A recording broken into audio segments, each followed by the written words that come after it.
ડીસામાં security ગાર્ડની બંદૂકમાંથી અચાનક ગોળી છૂટતા મહિલા લોહી લુહાણ। બનાસકાંઠા જિલ્લાના ડીસા શહેરમાં આજે એક ચોંકાવનારી અને કમકમાટીભરી ઘટના સામે આવી છે। શહેરની સર્વોદય બેંક પાસે ફરજ બજાવતા સિક્યુરિટી ગાર્ડની બંદૂકમાંથી અચાનક મિસફાયર થતા રિક્ષામાં બેઠેલી એક નિર્દોષ મહિલાને ગોળી વાગી હતી। આ ઘટનાને પગલે સમગ્ર વિસ્તારમાં અફરાતફરી મચી ગઈ હતી। મળતી માહિતી મુજબ ડીસામાં આવેલી સર્વોદય બેંકની બહાર સિક્યુરિટી ગાર્ડ ફરજ પર તૈનાત હતો। આ દરમિયાન ગાર્ડ પોતાની બંદૂક ખભે ચડાવવા જઈ રહ્યો હતો ત્યારે અચાનક બંદૂકમાંથી ટ્રિગર દબાઈ જતા ગોળી છૂટી હતી। આ ગોળી બેંકની બહાર ઊભેલી એક રિક્ષામાં બેઠેલી મહિલાને વાગી હતી। ગોળી રિક્ષાના પાછળના ભાગેથી ઘૂસીને મહિલાની પીઠના ભાગે વાગી હતી। ભોગ બનનાર મહિલાની ઓળખ સક્રીબેન ઠાકોર રહે રાણપુર ડીસા તરીકે થઈ છે। ગોળી વાગતા જ સક્રીબેન લોહીલુહાણ હાલતમાં રિક્ષામાં જ ઢળી પડ્યા હતા। ઇજાગ્રસ્ત મહિલાને તાત્કાલિક ડીસા સિવિલ હોસ્પિટલ ખસેડવામાં આવ્યા હતા।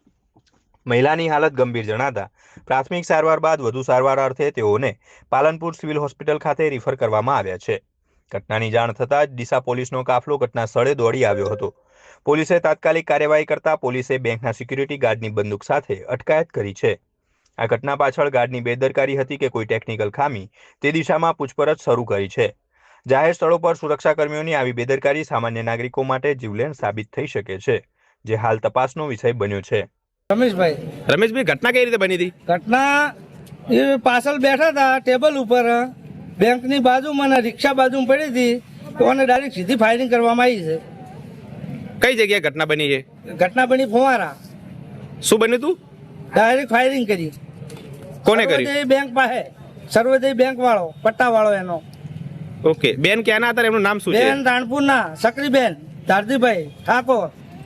અત્યારે કેવું લઈ ગયા એમને? અત્યારે પાલનપુર સિવિલમાં। ઓકે, તમે એમને શું થાવો છો? અમે ગામના છે। તમે જોયું છે આ બધું? અમે જોયું છે। તમારી રિક્ષા જ બાજુમાં પડી હતી, નંબરથી અમે રિક્ષા જ ભરે છે।